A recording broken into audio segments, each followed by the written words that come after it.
All right, guys. So the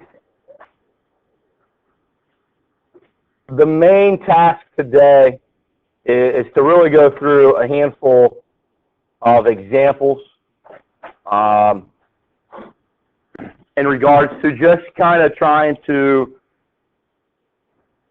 list all the facts that we know about functions, the facts that we know about a curve that's provided. So identifying domain range, identifying where it's increasing, decreasing, identify those interchanges, okay?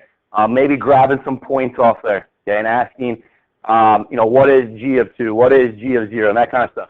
I think we, at the end of yesterday's video, we kind of answered some of these, but I just want to go back and ask the question, okay, if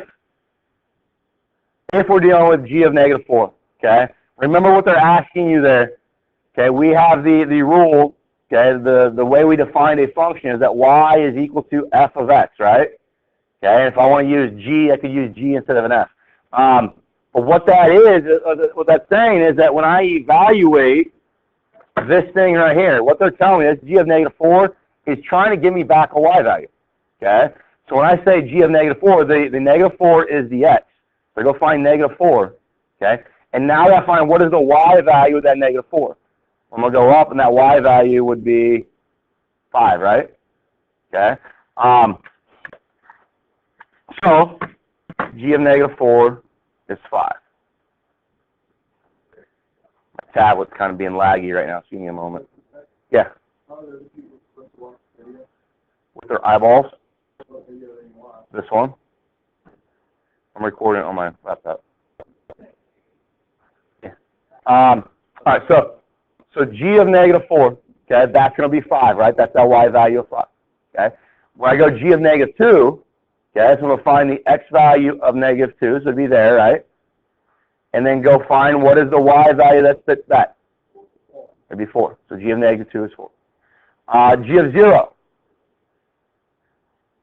G of 0 is going to be 0, right? Okay.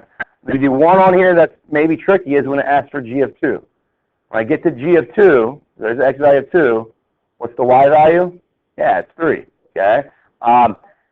Because there's discrepancy here, right? But what does this one here mean? Yeah, I'm getting, I'm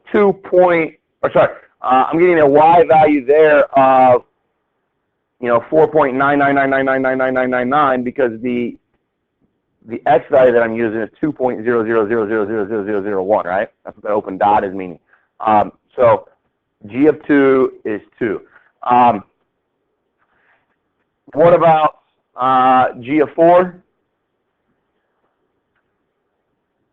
G of 4 would be 2, right? So let's reverse it. Let's see if I ask this question. Give me G. This thing's bothering me. G of x equals, let's say, 2.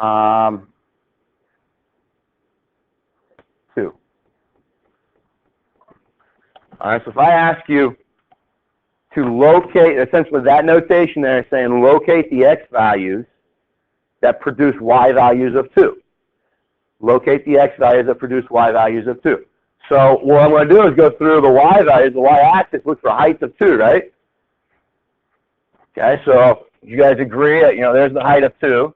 So there's a point, and there's a point, right? So now I'm going to go find the x values that produce those. So an x value of -1. And now this one, I'm going to kind of guesstimate, okay, what, about 1.8 maybe?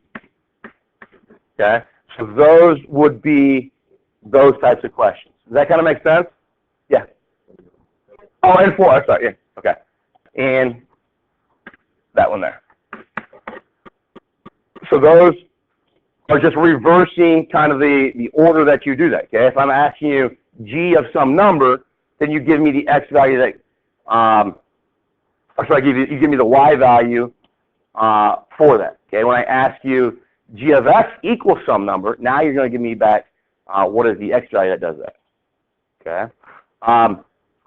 What would be the domain for this thing? What would be the domain of, Say again? -4, 4. Mr. Wilkerson gave me this little microphone thing, or headphones. You feel like a weirdo with it all hanging down like that. Then I feel like a bigger weirdo. I know, but I'm not going to stand in front of you with the... Yeah, because then I'd have to talk down like that. That doesn't make a whole lot of sense. Yeah. All right, so the domain, again, we're taking that vertical line, right? We're taking that vertical line and we're going to slide it through there. Really, the only place that we might have an issue would be when that vertical line shows up right there, right? But is there an x value there? Yeah, okay, so our domain here is going to go from -4 to +4, okay? Because remember what we're doing is that if I were to physically go through, this is not possible, you cannot do this, but if you were to go through and find all the infinite ordered pairs of that curve, every x value between -4 and 4, including those two values, would be x values in all those ordered pairs, right? Nothing outside of that range, that interval, would be an x value. Okay, so now we'll do the same thing for the y's. So now I'm going to take that horizontal line, I'm going to slide that horizontal line up. Okay, so sliding that horizontal line up, let's see here.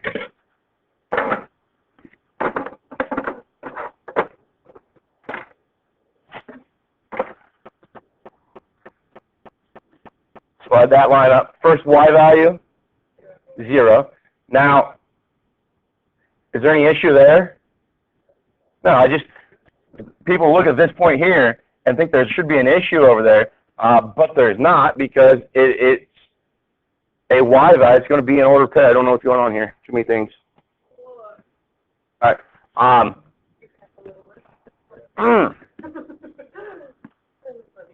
right, so no issues there. Any issues here?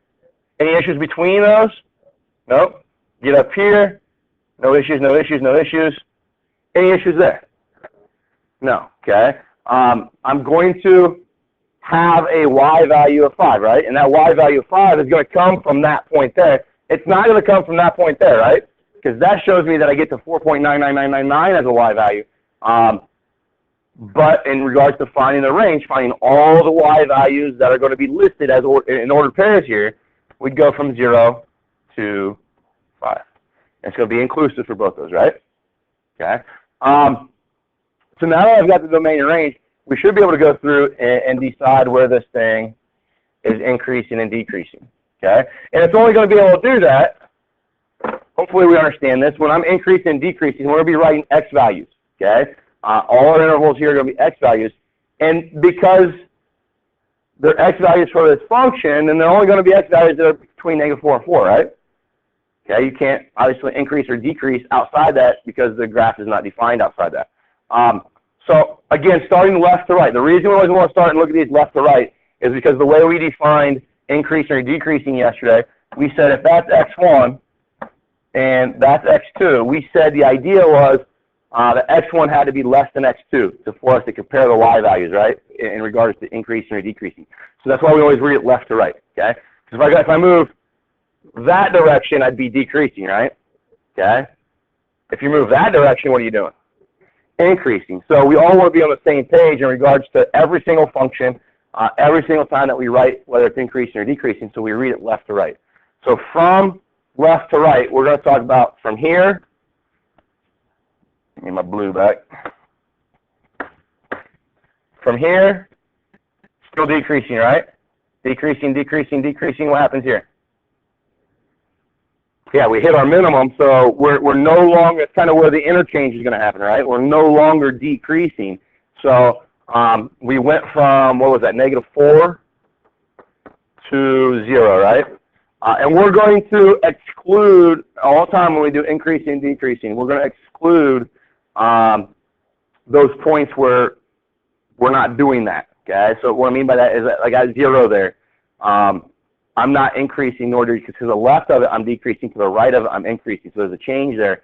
So we exclude 0. For the same reason, I'm going to exclude -4 here because there's nothing happening over here. So I'm going to say that -4, we're not doing either of those things. We're not increasing or decreasing. But then when we keep moving from 0 this direction, what are we doing now? Increasing, okay? So we're increasing, and that would be on the interval from 0 to what? 0 to 2, okay? And then when we get back to this, okay, what are we doing here? Decreasing. So that was between 2 to 4, right? Okay, so we're decreasing 2 to 4, but I'm not going to include 2, I'm not going to include 4. A couple reasons why I don't include 2, right? It's not a value that's defined for my graph, but 2, it's because if it was, it's one of those kind of points where there is really no transition there. We're not, it's not a point that we want to say is either increasing nor decreasing, okay?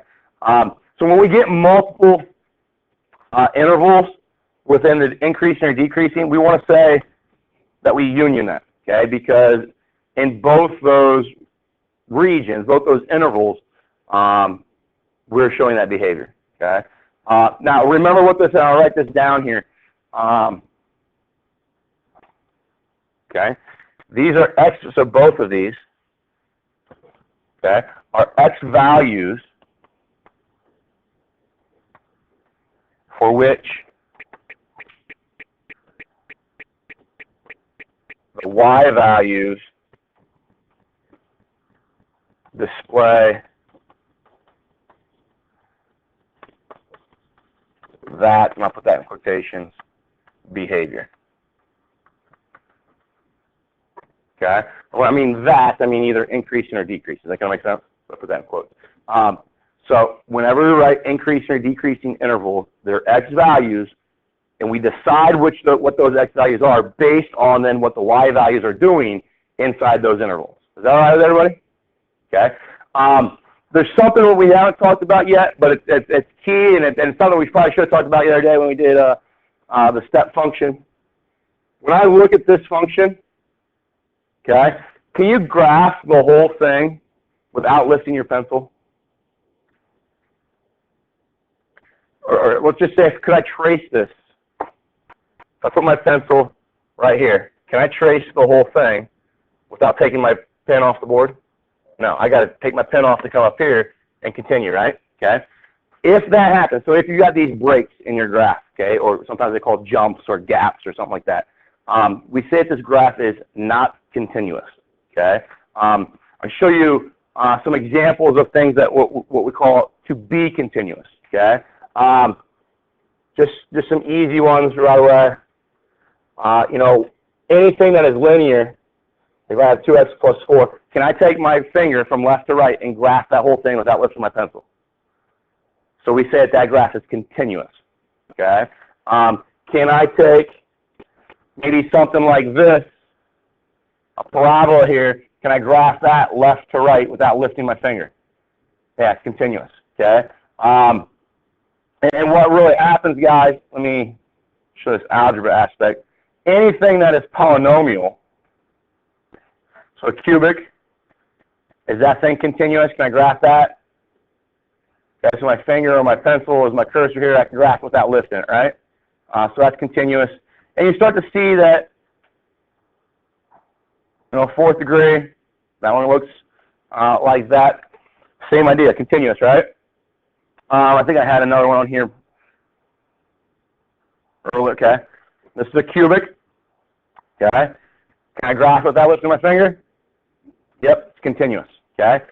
However, if I were to do something like this, let's say that we take this function and let's just divide it by, let's see what it looks like if I divide by x. Let's go x plus 1. Okay, so it's kind of an ugly looking graph. Can I trace that thing left to right without lifting my finger? Because when I get down here where my cursor is, don't I have to pick my finger up and come back up here to get this second portion? Does that kind of make sense? Okay. So this is said to be not continuous or discontinuous. Does that make sense? Some of our piecewise functions, a lot of our piecewise functions actually are this way. If I write, I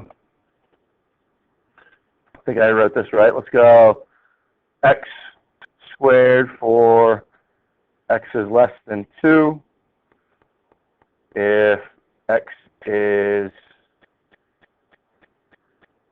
I think I wrote that backwards. Let's go if x is less than 2, graph x squared.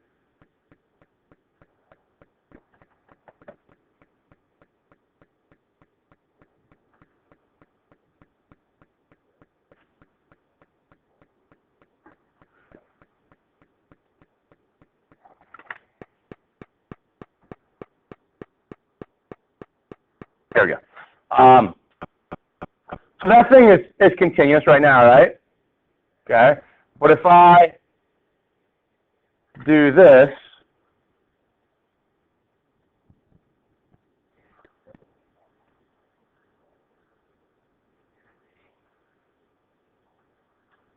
struggling with the, can't recall what the notation is for this. If x is less than 2, I said x squared, should be comma, if x is greater than 3, I'll just go x. There we go. All right, so we do that piecewise, and I'll just change the window here so we can see it a little bit better. Okay. Can I graph that piecewise function right there without lifting my finger? No, I got to come down here. I get to here. Now to get to that blue part, I got to lift my finger, jump over here, and it continues. So that is referred to as a discontinuous function. It's still a function. It still passes the vertical line test. But we're interested in that feature, that characteristic is referred to as continuity. Okay, whether it's continuous or not. Can I trace it with my finger or not? Now that's not really the greatest definition. Okay, but it's because we don't have, and this is the thing about math. Sometimes it's kind of backwards. You've seen it before. We don't have enough math background yet, enough knowledge to talk about a concise mathematical definition for continuous. Okay, you won't know that until you talk about limits in calculus. Okay, then you'll define what continuous means based off of mathematics. But the idea is we should be able to recognize it graphically by tracing it. Okay, and if I can trace it without lifting my finger, continuous.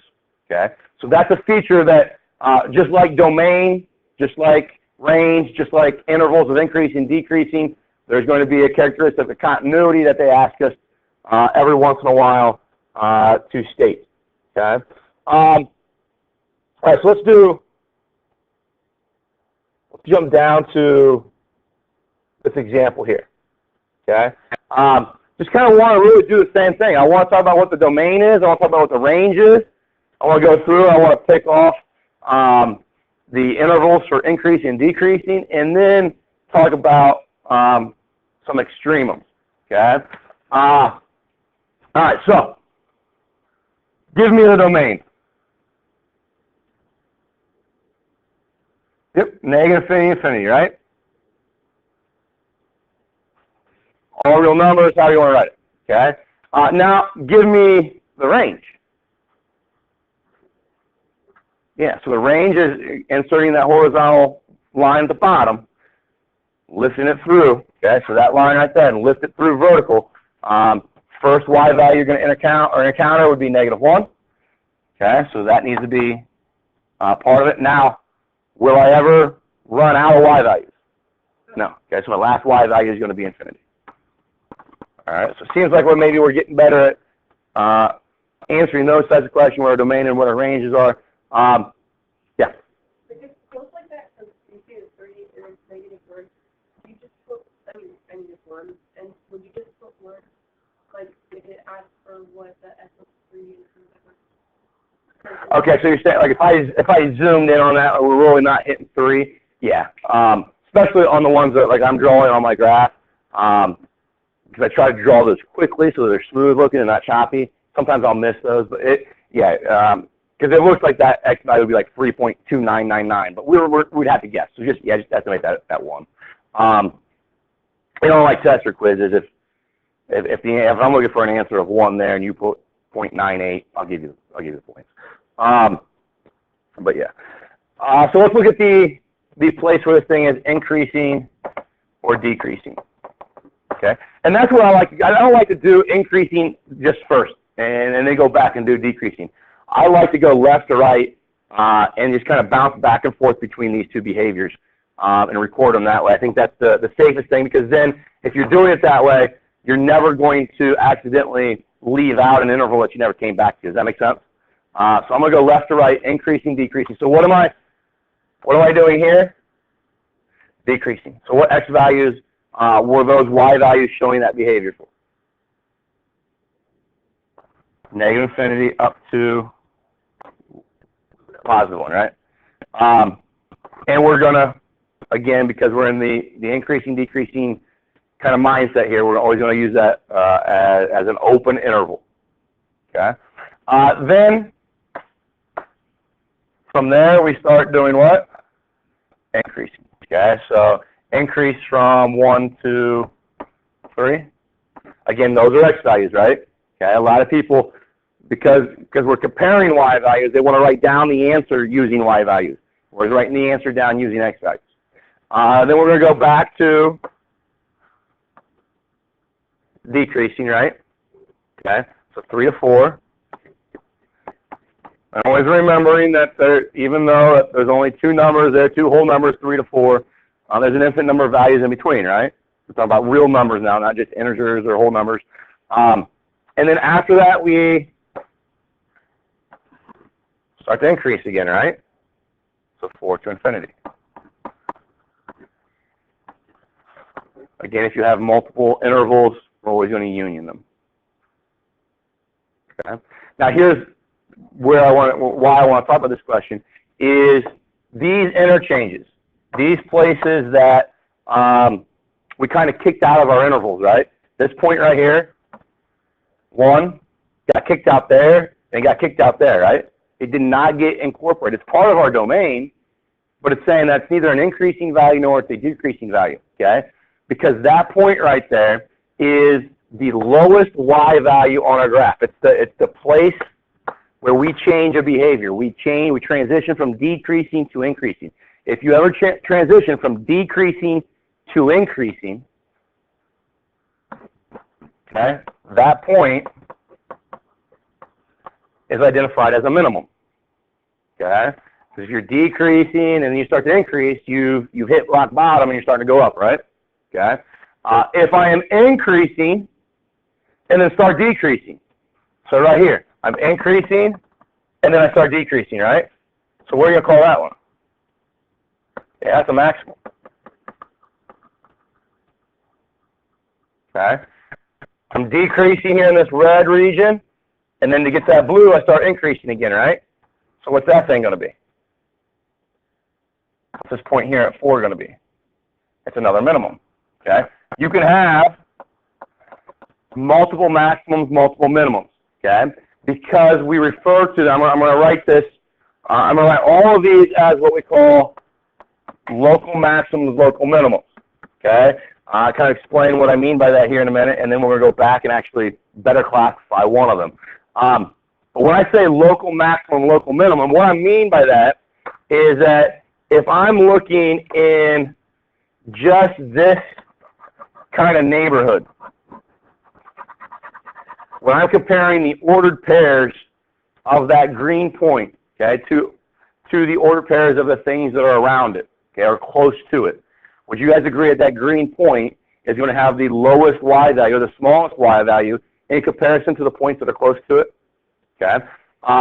Would you agree then, for the same reason, that that point right there, in regards to the things that are around it, that point there is going to have the largest y value?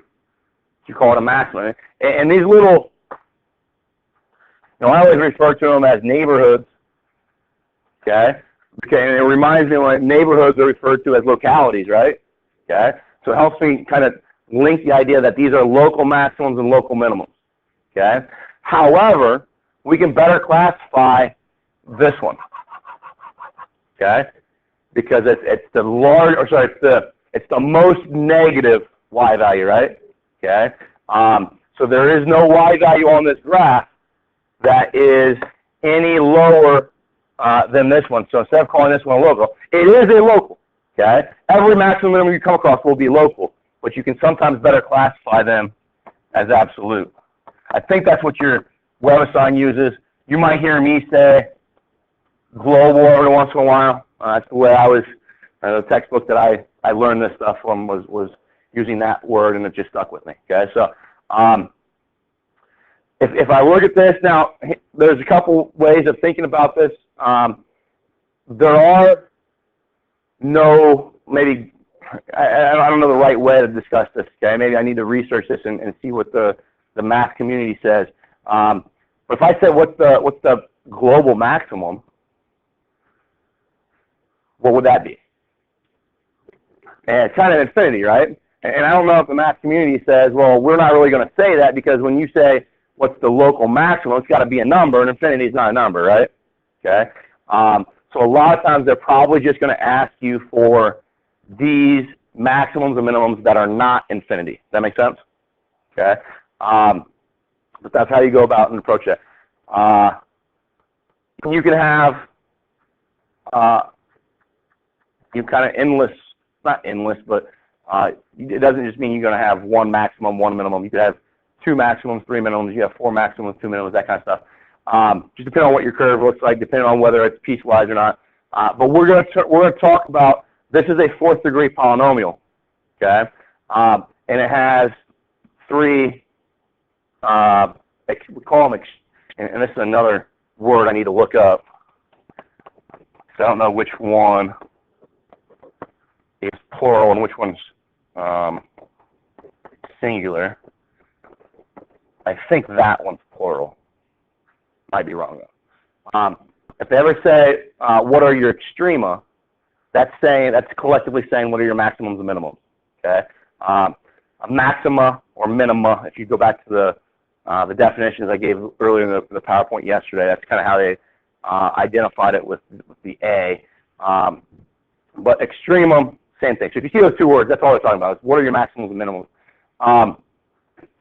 But nature of a curve, this is a 4th degree polynomial. We'll find that out later in this month. But we should, if I know it's a 4th degree, so the largest exponent is 4, we should be able to decipher how many potential maximums and minimums you have. Okay? And it's essentially that power minus 1. Okay?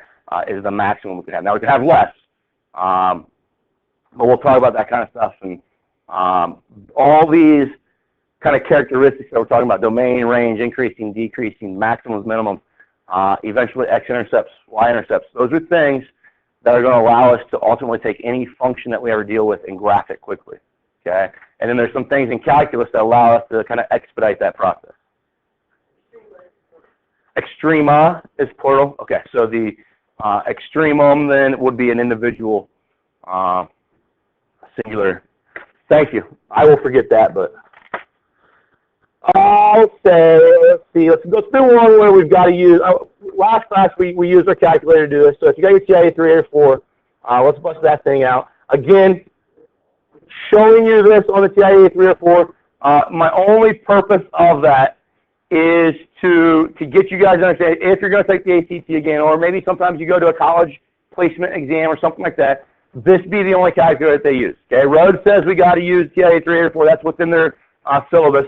But I think we're in a time now where you know, technology is integrating into education so much that we need to be able to adapt to different technologies, but at the same time use them so that they're beneficial. When we go through this process here, I think there's more people struggle with this process because of the hidden aspects of the things that you have to do inside the calculator. Okay, where if we can kind of circumvent all the processes that the calculator requires, we can address the math maybe in a little bit easier way.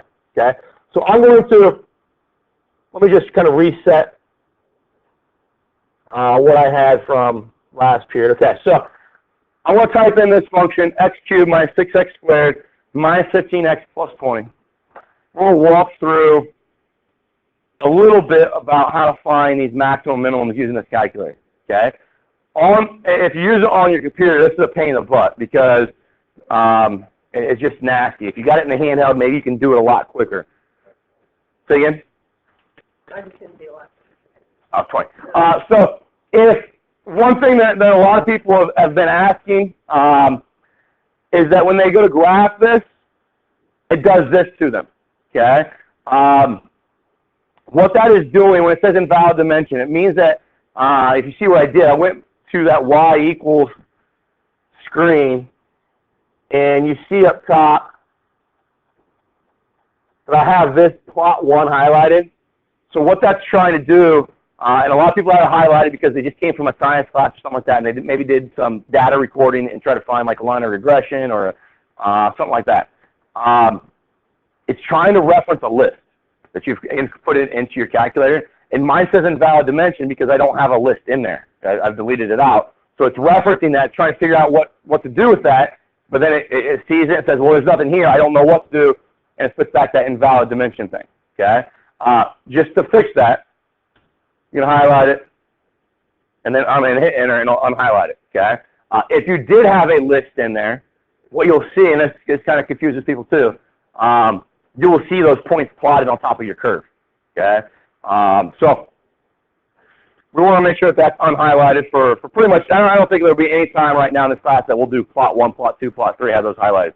But now I'm going to graph this, and when I graph this, here's what I hate about the TIA3 or A4. There isn't really a nice, convenient way to kind of address this and get the whole curve on my graph, okay? Because I'm not seeing my maximums and minimums out right now, right? So this is kind of a trial and error kind of procedure. When I look at this, would you guys agree that I'm not going to need like these X values over here? Okay, so right now, tablets bugging me. I think Mr. Wilkerson's headphones are making my tablet lag. We don't need those X values, right? Okay. So when I go to my window, I set my window up here, I don't need it. Now, I probably want to keep all of these over here, okay? You could kick those out if you wanted to, but I think it's probably good to have a few of those still over there. So what we're going to do, we're going to go to our window button, okay? And we're going to change this window, all right? So I said my X minimums. I didn't need all those things maybe to the left of like -6. So I'm just going to write that as 6, okay? My X maximum, I said I don't want to kick any of those values out in my maximum. I'll leave my Y or my X scale alone. All that means is that right now, from the left of my screen to the right of my screen, I'm going to have 16 marks. Okay, does that make sense? All right, and it's going to mark. It's going to put a tick mark every integer essentially. Okay. Now my Y minimum, my Y maximum. I don't know how big this is, but I did know that when I looked at that graph, that there was a lot of those off the screen, right? Okay. So I'm just going to make, my Y minimum maybe 50.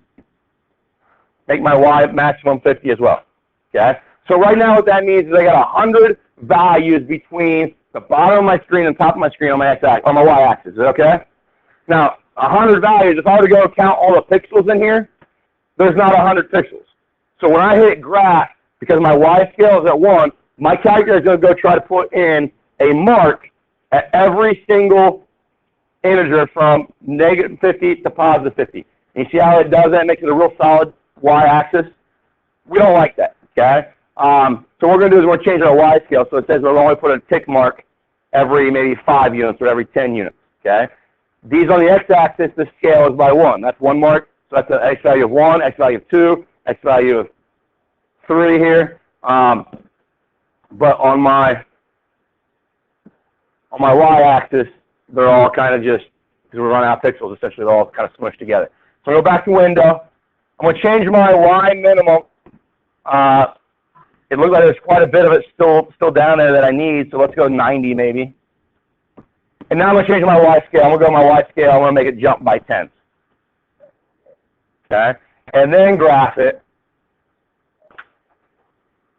All right, so now we get everything on there, right? Okay.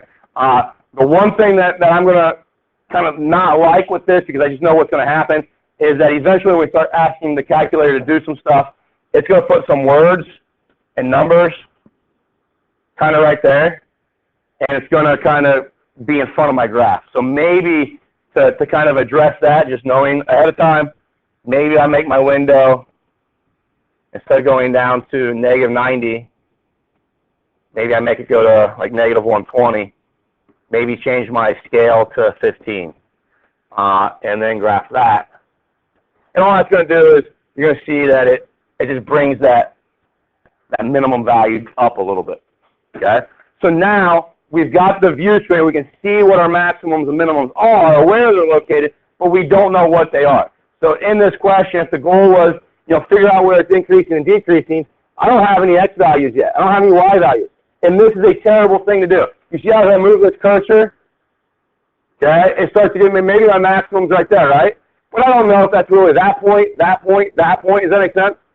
It gives me a ballpark idea when I move this cursor around, these crosshairs, but they're not exact answers. So we need to figure out an exact answer. That's how you do it. You hit second, and you go to calculate, okay, which is the trace button. And now we're here, okay? And we're going to be interested in finding that first one was a maximum. Okay, so I'm going to go down to option 4. Click on 4, okay? Now here's the procedure. You see how it says left bound, right? Basically what that's saying is that you need to take your cursor to the left of the location where you're looking for the maximum. So I'm thinking the maximum that I'm interested in is right there, right? I want to make sure my cursor is somewhere to the left of that, okay? In a reasonable distance. Don't put it like all the way over here, right? Okay, because that's going to slow your calculator down. It might make it mess up. There will be a boundary somewhere that I've gone too far away from my maximum that it doesn't know what to do. So I hit enter when I'm left of my maximum. Okay, I'm going to go over here. It says now right bound. So I'm going to go to the right of the maximum that I'm looking for. Okay, I don't want to go beyond another extrema. Okay, and I don't want to go like all the way over here because now in that interval, this is the maximum that's going to get spit back to me. Does that make sense? Because it's above this one. So we're going to come back in a reasonable kind of neighborhood and hit enter. So what my calculator right now is doing, you see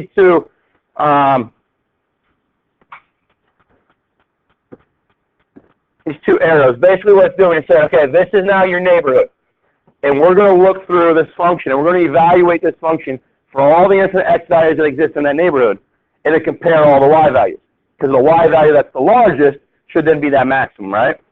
So I'm going to hit guess, which is just hitting the enter key, and it gives me this value here, okay? Now, what can we make the assumption that that value is? -1, right? A lot of your calculators probably are giving you back -1. Mine does it because I got not enough accessible RAM here. I got too many things open. There are even calculations sometimes as minute as they are and as detailed as they are, depending on like the temperature of your calculator, might change the rounding. Okay, so there's some weird things that go on there. But that's how I would find that maximum. Then I would do the exact same thing for finding the minimum. Does that make sense? Kind of running out of time here. But you would go through the second calc, you go down to option 3, which is minimum, and you can do that. And then once you have those, you can decide, okay, between that maximum and that minimum, where is this thing increasing, decreasing, those types of things. Why don't I like that? Was that time consuming? It took a lot of effort to do, where we can do the exact same thing with Desmos, but we can do it much quicker, or GeoGebra, okay? Now the only thing with Desmos is that when you first do this, okay, I've already kind of adjusted, this is how you adjust your window here, okay, -10 to 10. I'll let you let the y-axis be kind of default. But you don't even have to adjust it. If I want to find my minimums and maximums here, all I got to do is click on my graph. And you see those gray dots show up? -128, right? This one is 5, -80. It also gives me my x-intercepts. It also gives me my y-intercepts, okay? So that's we're looking for that -128, so we can do some math with it, right? Well, using my K8384, it's like 7 minutes of just meaningless like instruction that avoids any math. Does that make sense? Okay. So let's use Desmos. Let's use GeoGebra the same way to find those maximum minimums. In GeoGebra to do it, like all I got to do up here, I go up to the point, and I'll click on, you see where it says extremum? Okay, click that, and then I just got to click the curve, and it'll tell me my maximum minimums that way. You can highlight them then, or I guess you got to go to the algebra view to see what those points are. But that's an option for you. Oh, that's right, bell's not working. So 2.3, guys, do tomorrow. Give it a shot. If we get to class tomorrow and there's things on there that are just blowing our mind, maybe we push it back. But right now, let's consider it to be due tomorrow. Did I answer your question, or you got your hand up?